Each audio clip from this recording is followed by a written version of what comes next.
Good morning, everyone. Welcome to a new edition of Artsbeat TV and radio here on Westfield Community Programming Channel 15, 89.5 FM WSKB, and our media partners at Southwick Community Programming and Agawam Media. I'm your host, Mark Auerbach, and our first guest today is a horn player with the Springfield Symphony Orchestra and also with MOSSO and many other orchestras around New England.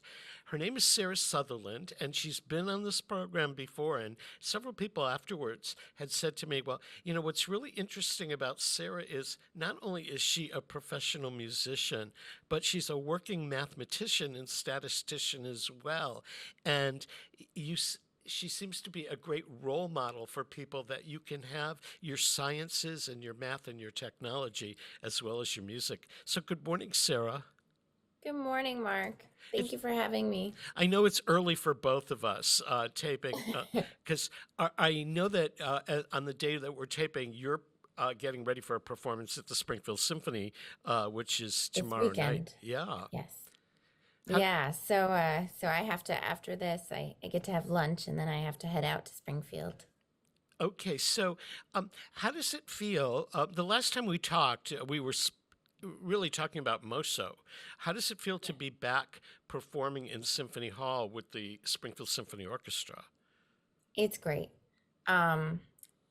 There's so much energy, and I can tell everybody's so excited, and we are just so ecstatic to be together, making music together in exactly our goal is to have lots and lots of concerts as the Springfield Symphony Orchestra.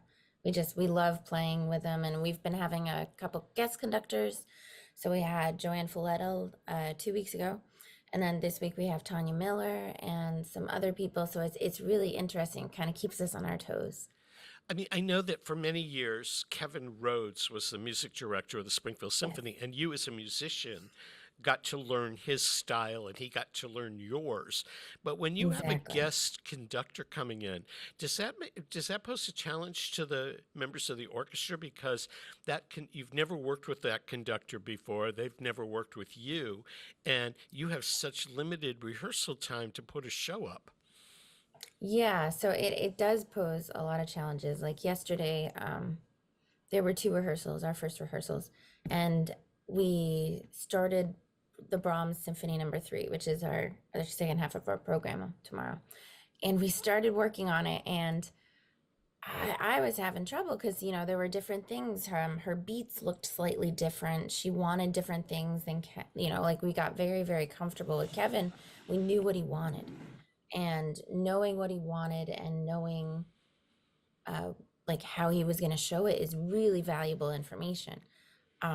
So it does take a lot of learning for everybody. We're kind of glued to the conductor, trying to figure out, you know, what's coming next, what does she want, all that kind of stuff. So it does pose some challenges. Do you have to know the music in advance before you go into that first rehearsal? Do you memorize it, or have you practiced it enough that it's almost there? I'm not very good with memorizing, I have to be honest. A lot of people like memorizing their music. I don't think it's absolutely necessary, especially with an orchestra. Like you're saying, you've practiced it so much, it's almost there.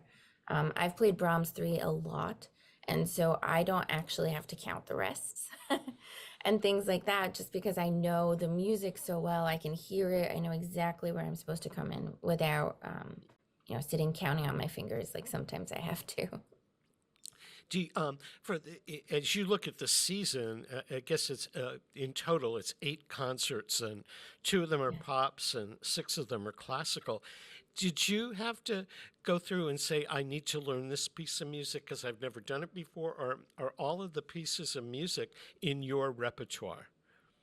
Well, there are some that are new. Like one of the pieces on the first half, the Silvestrov, I've never played it, but luckily I'm playing third horn. So there are only 2 horns on that piece, so I don't have to learn that one. But there are a couple pieces, I can't think of them off the top of my head, that I had to look and be like, oh, got to remember that, like keep that in mind. I need to start looking at that about a month out. I know that you're part of a trio that is going to open the chamber Yes. music, the MOSSO chamber music series at the Westfield Athenaeum, and that Yes. series will be announced for those of you that are listening and watching. You can get information on that. I believe the announcement date is November 17th, but it's okay to sneak preview and say that Sarah and a trio are performing for the opening the We opening are. concert. Is it different for you performing in a trio in a small hall versus performing with 65 other musicians in a big hall? It's very different. Um, Performing with 65 musicians as, in as a member of this big group of orchestra, you are more similar to I wouldn't say a cog in the machine, but you're not you're kind of trying to make music and blend in with 64 other people. So you're not quite as much leading as much as you are trying to collaborate. Well, not even collaborate. You're trying to kind of, that's why the conductor is so vital, because the conductor is giving you all this information for everybody to be able to play together. When you're in a trio, you don't have a conductor, so there's a lot more ownership onto you and leadership onto the members of the group to be self-propelled and uh, figure out how to get this piece together, and also you get to take a closer look and kind of have more input, because you get to decide what you want your musical phrases to be, and do you want it to go here, and kind of you get a lot more ownership, and I really like that part. I really love collaborating in small groups with people. So, in the course of your fall, I know that Yes, you're again performing with the Springfield Symphony Orchestra, performing with MOSSO, and I know you do a lot of freelance work as a I musician do. in and around Boston and New England. How many concerts do you play in the course of a year? Oh, I have never kept count. That would be a really interesting But you're a statistic. mathematician. You're a mathematician. You're I am. supposed to know this. And I won't ask you. I won't ask you for percentages or anything like that. But give Yeah. us a ballpark. It'd probably be about, 2 to 3 concerts a week would be my guess. So that would put it up about, 100 to 150. And and you as a freelancer have to schedule all of your own work. Nobody does that Yes. for you. No, they don't. And usually it's, as a freelancer, it's often the groups needing extra people reaching out to you. So then when people reach out to you, you have to make sure that everything kind of fits in like a Tetris jigsaw puzzle into your schedule, that you have enough drive time between gigs and all these kinds of things. It's tricky to balance. It's very tricky to balance, to kind of make sure that you have enough time, but also that you can do as much as you want, and as much as you need. So, How much time a day do you practice? Do you have a consistent practicing time every day, or does that vary based on whatever your concert commitments are? it it does vary. My schedule, being a freelance, I mean, your schedule is much more flux than normal. So usually I'm practicing about 2 hours a day, sometimes three. But then if I have a rehearsal, you know, I'm doing the rehearsal stuff, and then I get home and maybe I won't practice as much because I want to be fresh for the rehearsal. I want to be fresh for the concerts. I want to give them my best playing of the day. So I don't want to waste it, sitting here at home. So I do try to kind of balance when it is, where it is, how much it is, all that kind of stuff. And yeah, so typically, like, and also when I say practicing, that means purely sitting with the horn in my hands playing. There's so much other prep work, like the listening to the pieces, kind of learning your music, going through, making sure you have it all organized, the looking ahead, trying to make sure you have all of those pieces set up so that you're kind of staying on top of everything that you have to prepare for. So, for a Springfield Symphony concert like the one that is happening this weekend, how much Yes. rehearsal time do you actually get? So there were 2.5 hour rehearsals yesterday, a 2.5 hour rehearsal today, and then a 2.5 hour dress rehearsal tomorrow, and then the concert tomorrow night. So that would be 10 hours of rehearsal, for a concert. And for this week specifically, I didn't have to be at last night's rehearsal. So I got to head home and have a good dinner and kind of an early night, which was nice. Yeah. So compare that to the chamber music thing that you're doing in with the Athenaeum. Mm. How much rehearsal time would you do for something like that? We will probably be rehearsing more than 10 hours. When you're, I mean, there's only three players, so everything is so much more under the microscope. It's so much more visible. And like I was talking about having the ownership and the leadership, there's so much more kind of conversations between the three of us, figuring out what we want to do, what we think is important. So my guess would probably be it's more like 10 to 15, maybe even more hours. Luckily, I've played one of the pieces before there too, the Brahms Horn Trio. I'm really excited. I'm really looking forward to that concert. Yeah, I'm looking forward to that too because I really like being at the Westfield Athenaeum here in Yeah, town I'm excited. for performances. It's a great little theater, and I got to ask you another question because in your role at MOSSO, where we both work, Mhm. you take on the role of the finance director and for Yes. a nonprofit organization. Yeah. Having taken that on, does that give you a different viewpoint or appreciation of what it takes to put a performance on stage? It definitely does. I remember when I first started, so a little backstory, I went to New England Conservatory in Boston. And then after that, I stayed in town to freelance. And right about then was when I won the job in Springfield. So I was really excited to be in Springfield and to be performing in all these freelance organizations, but my job at that point was to show up and play. So I would do all the prep work, I would practice, but I would show up and play. And I didn't understand how many hours behind the scenes of the planning, the prepping, and then the day of how much running around you do as a part of the support staff. And I mean, there was a concert, so the finance stuff, I'm also managing the taxes and the employee vendor forms, all that kind of stuff. So whenever we had a concert and I had to track down all the new players and get their forms in person, I was running around trying to fit everybody into this like 15-20 minute break and make sure I got everybody talked to and try to do it before and after. And I think I got twice my normal amount of steps that day. Yeah, I mean, I found it interesting when we worked together on the MOSO concerts last summer um, Yeah. at Symphony Hall, and I stepped in as the PR and the marketing consultant to MOSO. I stepped in to run the box office and do some front Yes. of the house things. And you and I were in the box office while the performance is taking place, trying to balance things out so you could go Yeah, back and play, and I could finish doing what I was doing. And it is the backstage and behind exactly. the scenes to me is more frenetic than what's going on the It stage is. during a concert. It is. It's so much more frenetic. And I actually worked in the box office. In my undergrad, I was in Rochester, New York, and I worked in the Rochester Phil box office. But it was no level anywhere near kind of this, like hunting down these people, making sure everything's working, and some people are on stage, so I'm trying to cover over their jobs and make sure that everybody has what they need, make sure that all the bills are paid, and make sure we can all go home and get all the things we need for the concert. It's so much more work than I anticipated. Do you like that aspect? I mean, I know that you I agreed to do. come on board with MOSO and do the financing. Do you like that?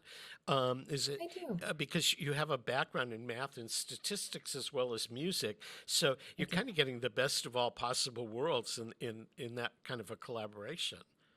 Yeah, it is. So in my undergrad, I actually did triple degrees. So I was at Eastman School of Music, and which is under the umbrella of the University of Rochester. So in Rochester, New York. So when I was there, I actually went to schools because I wanted to do music, but I also loved I actually applied as a computer science major, but I loved math. And so I started my computer science classes and I discovered that I didn't like them as much as I was liking my calculus and my differential equations classes. And so I switched my major to math. And then I discovered statistics classes. And then I did the statistics classes as well. And so this whole journey, I have both of these two kind of like paths that I'm walking simultaneously. And in my head, I also have two sides of my head that, when I play the horn, I love it. It lets me be artistic and kind of creative, but it also leaves this mathematical kind of logical side sometimes a little starved. And so as I was applying to grad schools, I was trying to figure out, how do I reconcile both these two sides? And I thought for a while I had to choose one or the other. So it would have to be one or the other. So I thought, okay, well, I want to do music because that is something that I can't take a 15-year break and come back to. So I went and did music, and I loved it, and things were starting to click, but I still felt like I would do a lot of crossword puzzles, Sudoku. I was trying to kind of fill that gap with mental games in my spare time. And so, doing finding these kinds of ways that I can use both sides of my brain and both sides of my interests is really, really fascinating, and I love it. I'm actually really, really glad that I can, first of all, help MOSSO in this way, and then also kind of activate both sides of my wants and my interests. Sarah Sutherland, we're going to take a quick break to acknowledge the underwriters. So we're chatting with Sarah Sutherland, who's a horn player with both the Springfield Symphony Orchestra and MOSSO and other orchestras around New England. If you're interested about the Springfield Symphony's upcoming season, their next show after we air is the Holiday Pops in December, and they have pops and classics throughout the year at Symphony Hall. To get details on their programming, you can go to springfieldsymphony.org. And for information on MOSSO's programming, and they have a December 11th concert in Long Meadow, and then in February they launched their second season of chamber music at the Westfield Athenaeum. Their information is available at springfieldsymphonymusicians.com. Peter Coles is our chief engineer. I'm Mark Auerbach, and we'll return with more Artsbeat after these messages. Support for the community programming of WSKB is provided by Westfield Bank. For more than 160 years, Westfield Bank has been an important community presence and commercial leader in the Pioneer Valley, with convenient full banking services in Westfield, West Springfield, East Longmeadow, Agawam, Feeding Hills, Springfield, Southwick, as well as Enfield and Granby, Connecticut. Visit us on the web at westfieldbank.org. Support for community radio on WSKB is provided by Betts Plumbing and Heating Supply Company, an independent, family-owned wholesaler serving Westfield for over 50 years, specializing in plumbing, heating, and industrial piping supplies. On the web at bettsplumbing.com or at 14 Coleman Avenue in Westfield. Listen to me, Michael Buster McMahon, Mondays 8 to 10 a.m. to learn the stories behind your favorite songs. Or don't. I'm not the boss of you. Community Radio 89.5 WSKB. Live from Studio 120 at Westfield Technical Academy, this is WCPC Channel 15 at 89.5 FM, WSKB Westfield. Welcome back to Artsbeat, everyone. I'm your host, Mark Auerbach. Peter Coles is our chief engineer today. If you've missed a part of today's program, or you want to watch it again or share it with your friends, you'll find this Artsbeat and all of our other ones archived on YouTube at WSKB Community Radio. My guest this first half hour is Sarah Sutherland, who plays horn with the Springfield Symphony Orchestra and MOSSO. She's also the finance director for MOSSO, and she's been able to combine this really cool career as both a musician and a mathematician. So you don't find that combination that often in people. And Sarah, I think it's great that you get to pursue both. I do too. I do. I actually really, really love it. It's really nice to put on my finance hat and be able to balance equations and kind of have a very clear answer. And in music, what I love about it and what is so different is that there are so many ways to approach the same problem or the same phrase of music. And so everything can be so different each time, which is exciting, but also there's no wrong answers. So I like that part. Yeah, a lot of people growing up, when they're going into school and everything, they're taught to go one direction or the other. Yes. I remember when I was in high school and I really wanted to pursue performing arts and theater, and my mother, who had been a dancer, pushed me to take dance classes and piano and voice and try everything out. And my father, who was a dentist, said, "You'll never work in theater if you don't have a sound liberal arts education and you don't take your math and your sciences and all of that." And it was as though at the age of 17, I was having to make a choice. You got to choose both. Was that a difficult thing to do? Uh, to make the decision or to execute the decision? Both to make the Yeah. decision and to actually bring it to fruition. I did. I felt very conflicted. Because like you're saying, like you're usually taught that you need to follow this one path, and being a musician is not a clear-cut path. There's also not a clear-cut anybody. I mean, any musician that you talk to has walked a very different path to where they are today. And especially in today's economic climate and all that kind of stuff, we're having to get more creative in our jobs. I mean, a lot of the people in music school, their goal is to be in an orchestra. And that was my goal for a very long time. And, just get a full-time orchestra job and then you're set and that's it and you're good. And now I'm discovering, even if you get that full-time orchestra job, then what? It's kind of like you wanna keep creating all these instances for yourself to be creative and add these kinds of things that really are more passion projects.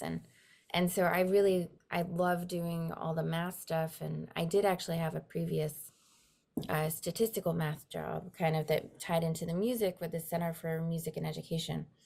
And what we did was we did studies, and we went into these school systems. I wasn't part of this part. I was just the data person, but they would go into these school systems and give these arts integrated curriculum to some of the students, our treatment group, and then we'd have a control group.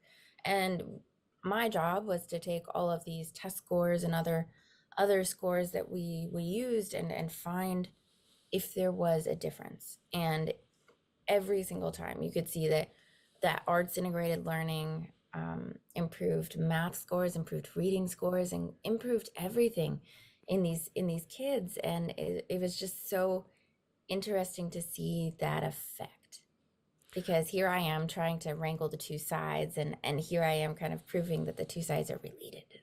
And that was really exciting. One of the things I found fascinating when, I was the marketing director at the Springfield Symphony when I started my professional career and then went on to other things. When the people in MOSSO came to me a year ago, or a little more than that, and said, "Could you help us out?" It was a group of 8 musicians who also had other skill sets, and I knew some of them. We'd all grown up together in many ways, but I never realized that some of these people, like the timpanist Martin Kluger, has a PhD and he's in medical research, and At Yale, yeah. or Bob Lawrence, who organizes chamber music performances, actually produced concerts, or Beth Welty works on union negotiation issues. So everybody in MOSSO, in that committee that makes that organization work, has multiple skill sets that they're bringing to the forefront, which really surprised me, because when we were all kids in school studying our art, whether it was music or theater, that's where we thought we were going to be concentrating, and some of those other skill sets were just never brought to the surface. But it amazed me that a group of 8 musicians that really kind of lead that orchestra could pull off a major concert in Symphony Hall, never having done it before. And they did it as well as some of the professional organizations that have big staffs to do it. So when you're working with somebody like the MOSSO, and you're giving them your music as well as your math, and other skill sets, organization, interpersonal types of things, is it a challenge for you that you like, or is it just something that evolves? It originally when they kind of approached the idea of they were wondering if anybody was able or had these skills. I thought of it initially as a way to help the organization and to be able to help them in a way that I do have the skills to do. I mean, I had to learn some of the stuff. I'm not quite great on nonprofit taxes, but now I am, having done it once. And now it's kind of turned into something that I really do enjoy. I like it a lot. It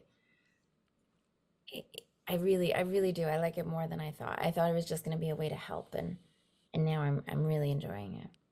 Yeah, the same for me. I mean, I thought I was going to come in and help out on one concert, and here I am a year and a half later doing And all we're kinds. just so thankful that you're doing all And of this I, stuff. I I mean, Mark couldn't is amazing. I couldn't do it without this group of the committee Yeah. because everybody has just come full circle to help. And when I sit there and I realize the amount of work that we're able to accomplish, that is more than just putting the art on the stage, but it's building the stage and marketing the stage and everything else. Sometimes I sit back and I go, I don't know how this happens.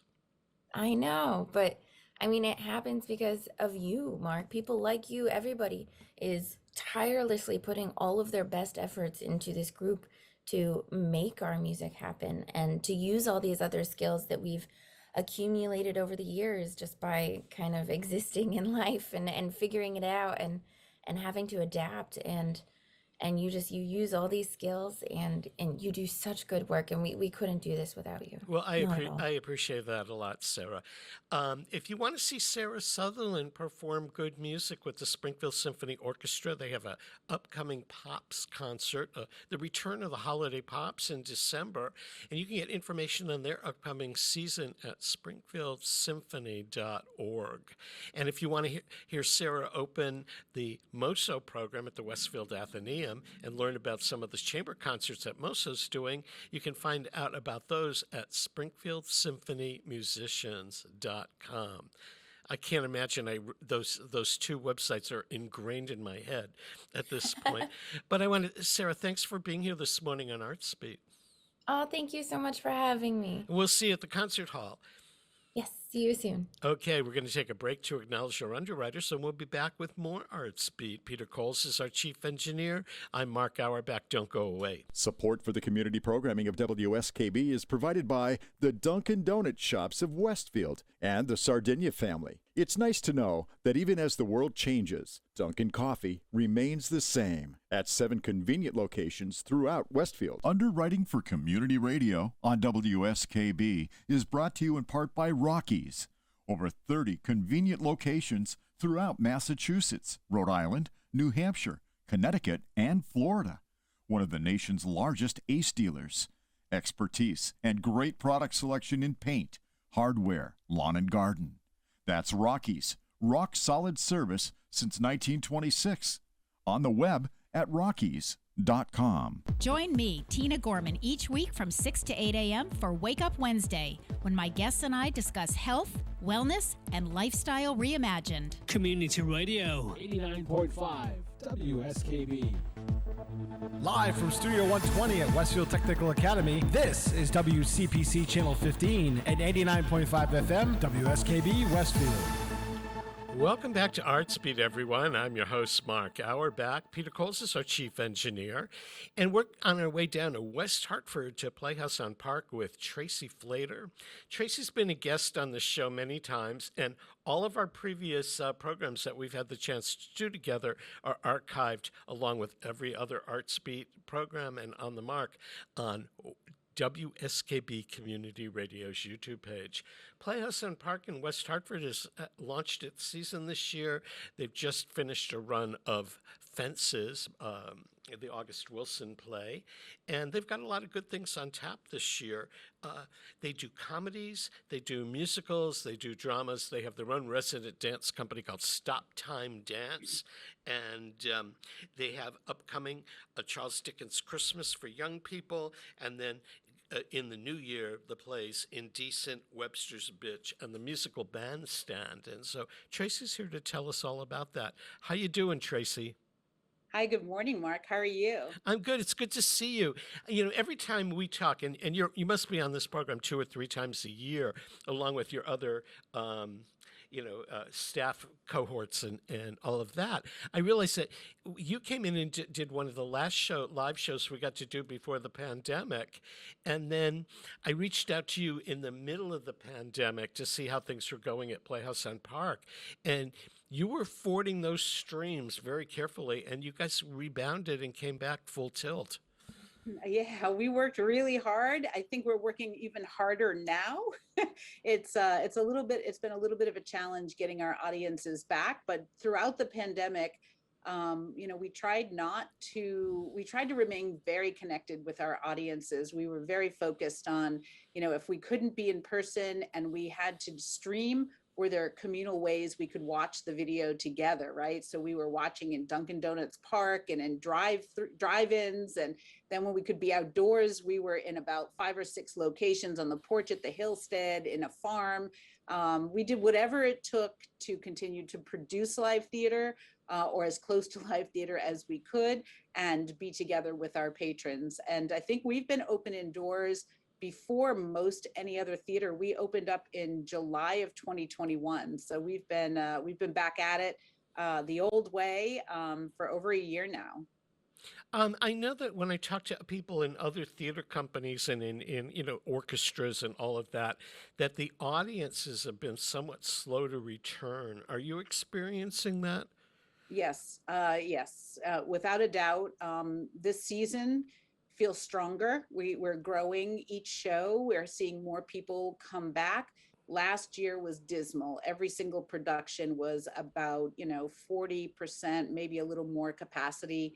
Every show lost money, lots of money, and we are working harder than ever before to woo people back into the doors, and not just like get our old audiences back, but continue to build. And I don't think it's strictly COVID. People's lifestyles changed over 2.5 years. They like being less busy. They like being home. They're not going into an office. Therefore, they have to finish their workday on Zoom and get dressed and leave the house, whereas before they'd leave the office and go to happy hour and come over. So we need to kind of get people back out to help them remember how much they enjoyed being at the theater. And it's working. And I feel like when we opened 13 seasons ago, we resorted to all kinds of guerrilla marketing to just get people to know that we were there. And I feel like we're kind of doing a lot of the same things to get people back, and we're seeing lots of glimpses of hope. It's getting a little bit stronger. I've had to be super, super careful of going out in public spaces these days because of some health issues.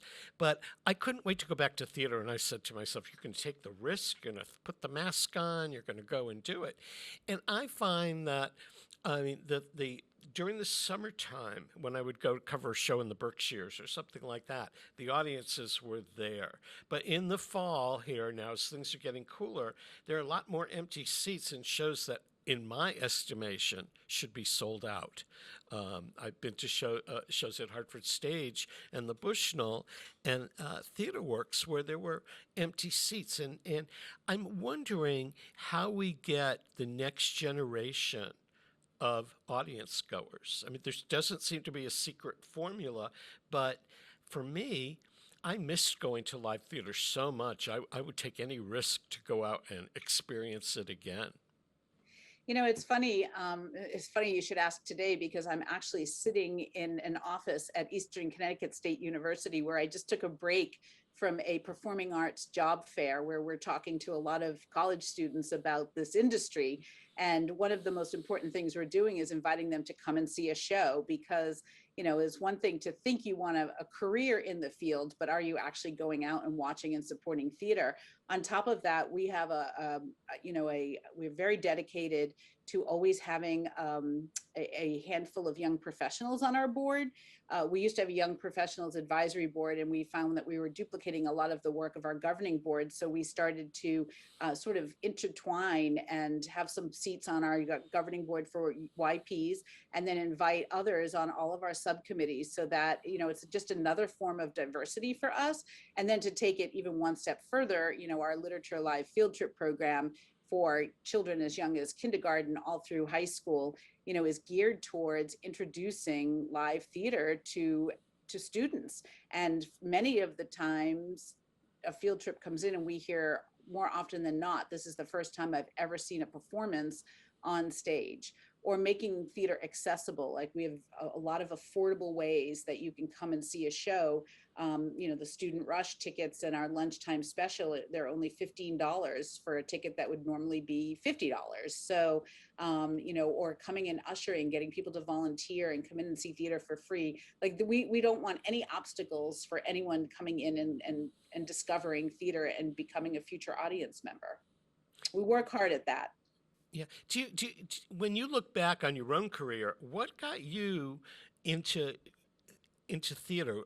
Was it that your parents took you, or you learned about theater in school, or did you discover it on your own?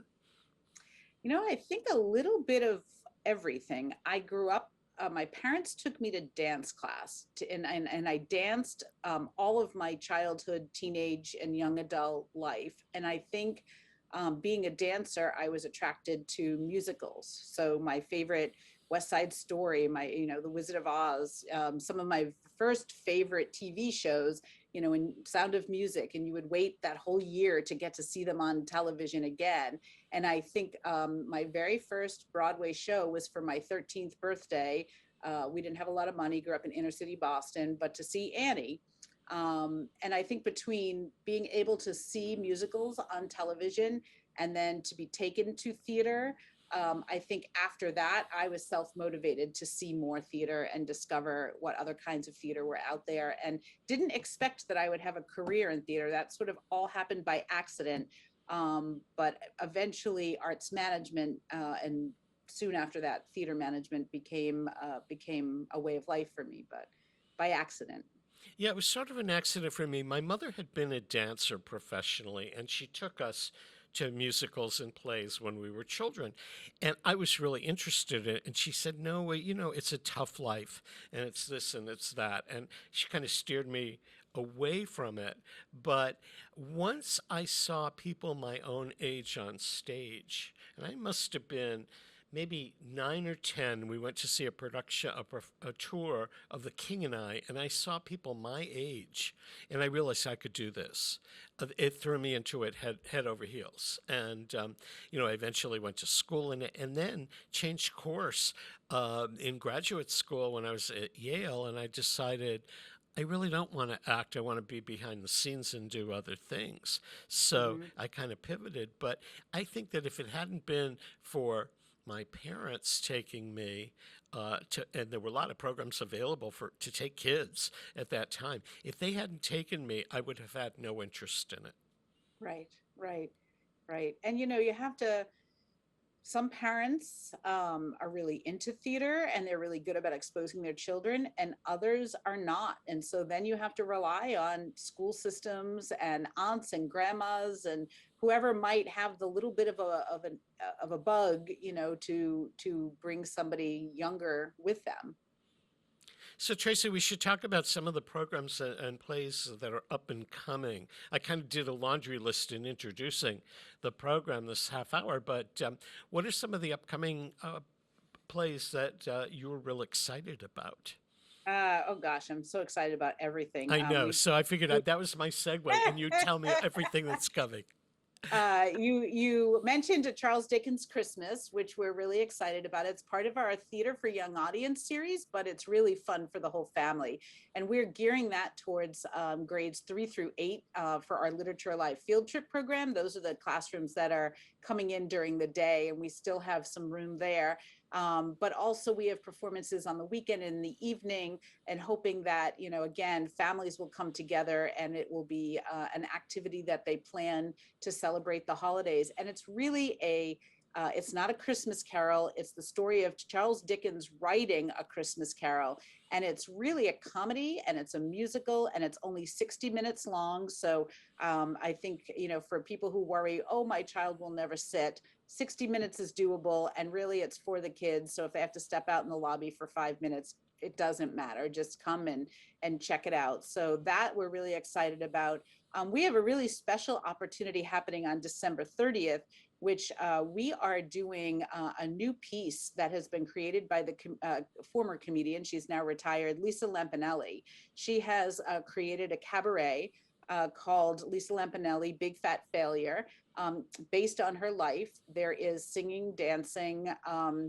Sean and Darlene are working with Lisa to sort of mold the piece a little bit. And there is hope that after December 30th, it will have life off Broadway and throughout the country. And we are so grateful because this is a benefit for the theater. She understands theaters are suffering, and she wanted to do this as a fundraiser for us. So we're really looking forward to that. Very different from the Lisa Lampanelli that you would think of when you're thinking of stand-up, her stand-up comedy career, which she has retired from. So excited about that. She will be coming in the winter to do a stand-up comedy class as well. Lots of stuff happening in our education realm. We have winter programs have been announced, and they're open for registration for both youth and adults. But we also have a lot of little workshops. We have some adult playwriting and tap classes, and lots of stuff for kids. So definitely check out our education programming. I think my most exciting show of the year, and I always, I don't know, maybe I have more than one, but I'm a big fan of Indecent, which we're doing running for 5 weeks, starting at the end of January. It had its world premiere here in Connecticut at Yale, and had some time on Broadway, but looking forward to that show. Following that, we have a world premiere, which came from our Playwrights on Park New Work series, which has not really ever happened for us before, that we took a piece. We have a play reading series. It's by invitation only. You can reach out to us to be included and invited to our play readings. We do about 5 a year. We put out a call for submissions. Last year, we got over 500 new plays to choose, to whittle down to 5. And then we do a play reading in which the playwright is in attendance, and there's a talk back after with the playwright, director, and cast. And then the audience can fill out a response card, which just is sort of a great way for a playwright to hear the words, see the audience reaction, and further the work of the play. It's usually not done completely when we have a reading. And so Webster's Bitch by Jacqueline Bircher is something that came from our Playwrights on Park reading series, and will have its premiere at the end of May and into June at the Playhouse. So very, very exciting about that. Let me ask you a question about that. Sure. So you saw this script got submitted, and you and your team read it and decided it was worthy of putting on the stage. Is it being revised, or will it be revised as it goes into production? And is it like a commissioned work, or is it something that, if it's a success, Playhouse on Park will have a role in down the road if it goes to Broadway or something? So when we have the play was submitted to our readers, through our new playwrights, our new works process, in which we have a reader's circle. So it has to sort of get past that reader's circle, and then it gets elevated where there's a core team, our dramaturg, our new rights director, and our artistic directors, and a couple of others read like sort of the finalists. And that's how it is narrowed down for our Playwrights on Park reading series. So after this show was part of the reading series, I think a year ago already. And there definitely have been revisions and tweaks since that evening. And we will be working with the playwright throughout the rehearsal process to see if there are any changes that we feel need to happen before we open. But it's hopeful that after the world premiere, it won't change very much after that. We will hope, be the final work of the play and the script as it is published. After our run, it's really up to us to decide how involved we want to be in the future of the show. If we want to invest to take it further, certainly we'll have the privilege of being noted in their script as hosting the world premiere, which to us, is very special. But we won't decide until after the run how much further we'll take the work. So, but we're so excited. Is that exciting for you compared to pulling? I mean, Indecent is a fabulous play, and it's had a great history. Or some of the other works that you like, Fences, people know that. But to get involved at the beginning of something brand new I know it's got its challenges, but it's on the excitement level for you as a producer. Is it way up there on the totem pole? A balance of excited, incredibly excited, and scared. Yes, but here's what really is interesting for us, because it came through our play reading series, and our play reading series have an invited audience, and that might be our subscribers and donors and board members and people in our reading circle. There's a substantial number of people who are invited. This had this live audience of people that we know we're affiliated with or connected with. And the audience reception was so great.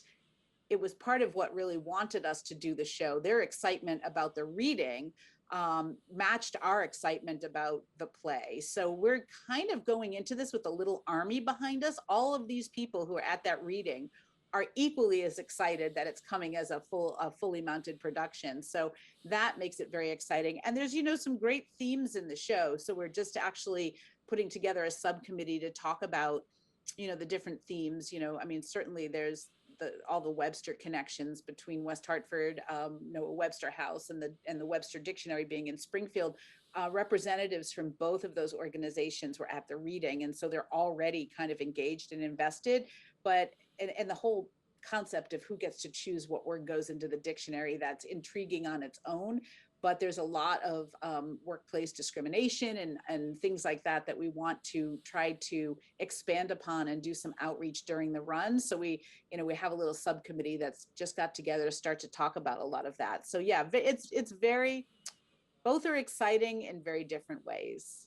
Well, Tracy, we're going to take a break to acknowledge our underwriters. But before we do, if you want to learn more about Playhouse on Park, I find it on Facebook, but you can go to their website, which is playhouseonpark.org, very easy to remember, and learn about the upcoming season, the new plays, some of the classes that are available, the holiday program that's really family fair, and we'll come back to talk more with Tracy. Peter Coles is our chief engineer. We're going to acknowledge our underwriters, and we'll be back with more Artsbeat, so don't go away. Underwriting for the community programming of WSKB is provided by the Boys and Girls Club of Greater Westfield, serving the youth of the Whip City and surrounding communities since 1969. For more information on the Great Futures Club for ages 3 to 5, happening weekdays, and the Club Teen Center for ages 11 and older, weekdays from 6:30 till 8 p.m., go online at bcgwestfield.org or visit the club at 28 West Silver Street. The Boys and Girls Club of Greater Westfield. Great futures start here. Underwriting support for the community programming of WSKB is provided by the Greater Westfield Chamber of Commerce, the voice of business for the Greater Westfield communities. Informing, educating, advocating, the Chamber provides opportunities for members to make meaningful connections on local, regional, and state levels. For more information on the Chamber's many events, workshops, and programs, as well as the benefits of membership, visit westfieldbiz.org. The Chamber focuses on the most important economy, yours. Hi, it's Bob Plass, and I have Wow, It's Tuesday, every Tuesday, 6 to 8. Wow, it's Tuesday. Community Radio. 89.5 WSKB. I did it!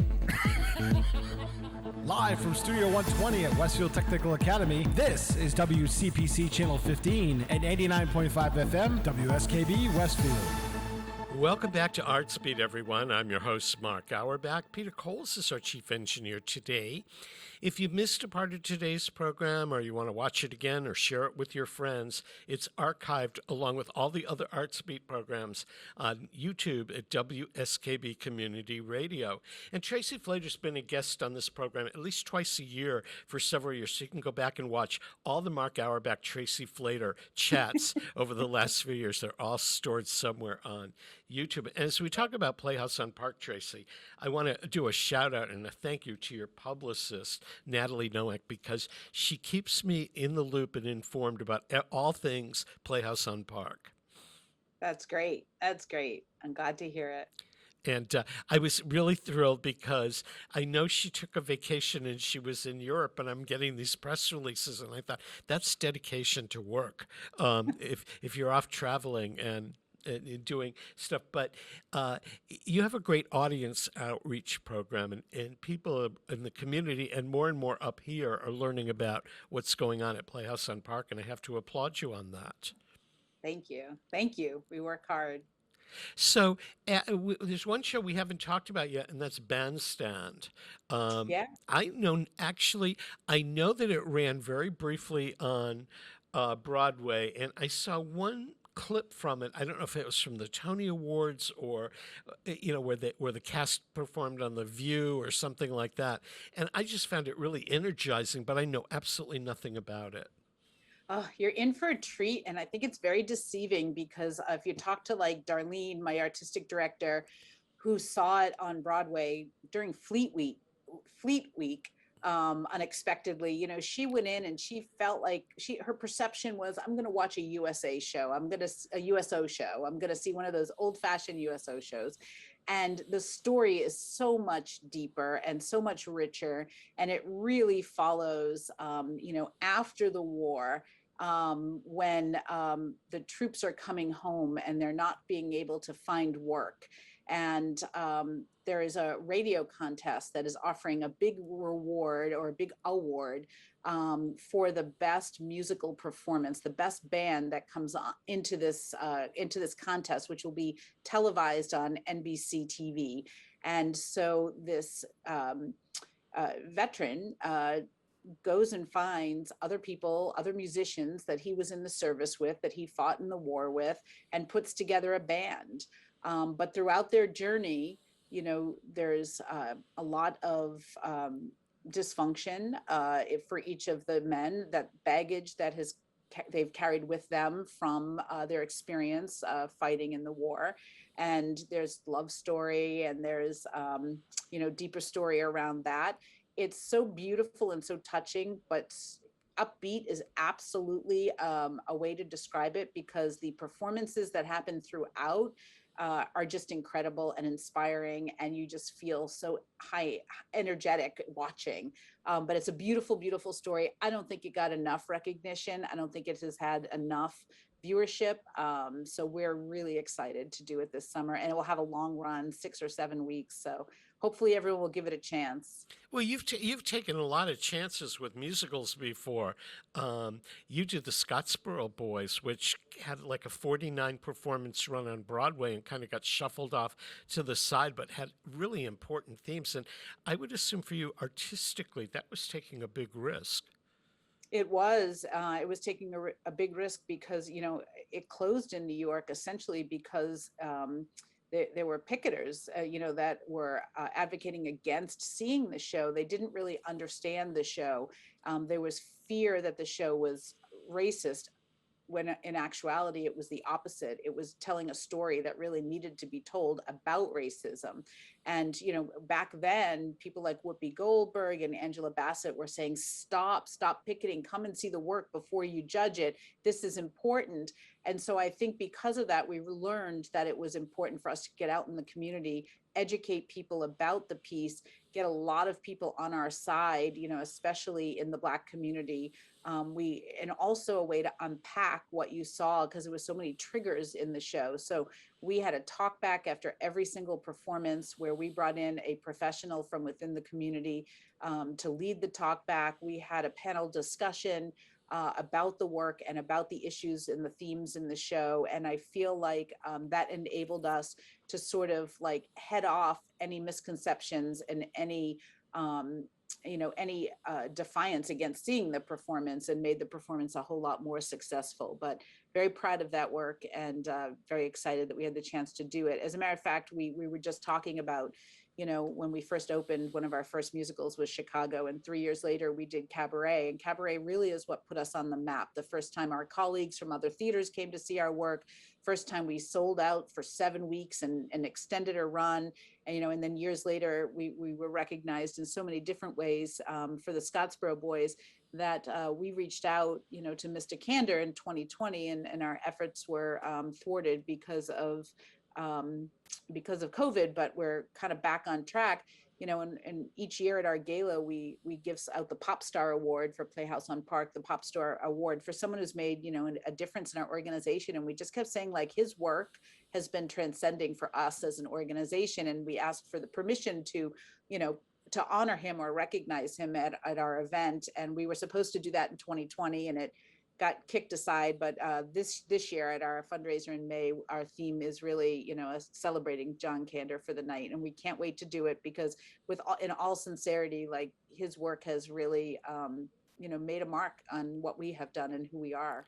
I think theater. He and his writing partner, Fred Ebb, have created so many musicals and songs that we all know. There's part of the pop standards as well at New York, Cabaret, and Chicago is a long run on Broadway, still running after all these years. He's really an icon in the theater. Yeah. And I mean, he probably thought we were crazy. Like, who are we to say you've made such a difference in our world and we want to honor you? But he responded so beautifully with, I'd be more than happy for you to make an event out of me.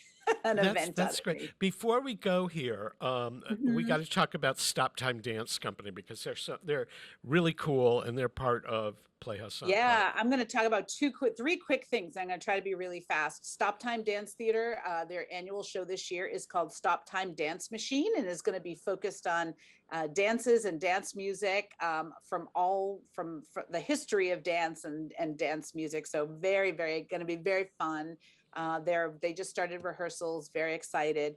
We also have another world premiere in our Theater for Young Audience series, and that is based on the book Dandelion, and it's a 1-hour musical geared towards younger kids, probably preschool through grade 2. We've been trying to do this show again since May of 2020, so it's the third time it's been on our calendar, and we are not canceling. So again, that will have lots of field trips.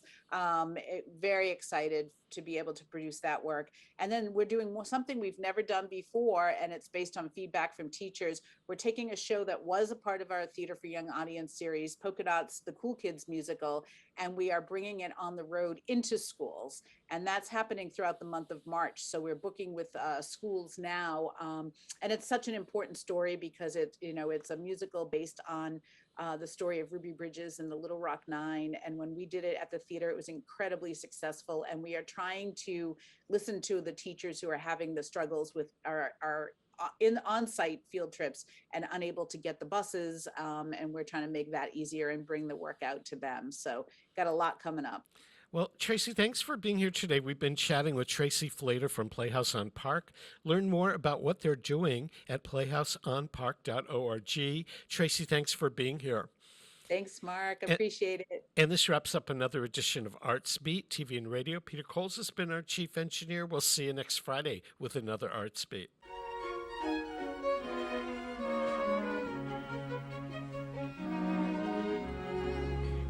Hawks and crows do lots of things, but the canary only sings. She is a courtesan on wings, so I've heard. Eagles and storks are twice as strong. All the canary knows is song, but the canary gets along. Gilded bird, sing for your supper and you'll get breakfast. Songbirds always eat if their song is sweet to hear. Sing for your luncheon and you'll get dinner. Dine with wine of choice if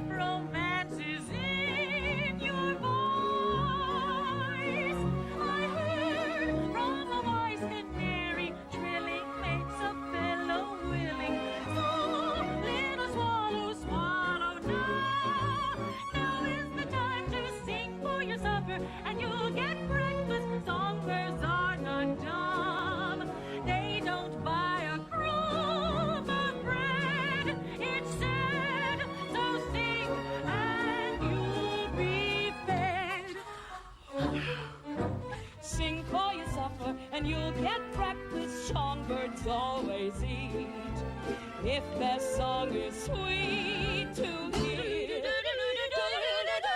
Sing for your luncheon and you'll get dinner. Dine with wine of choice.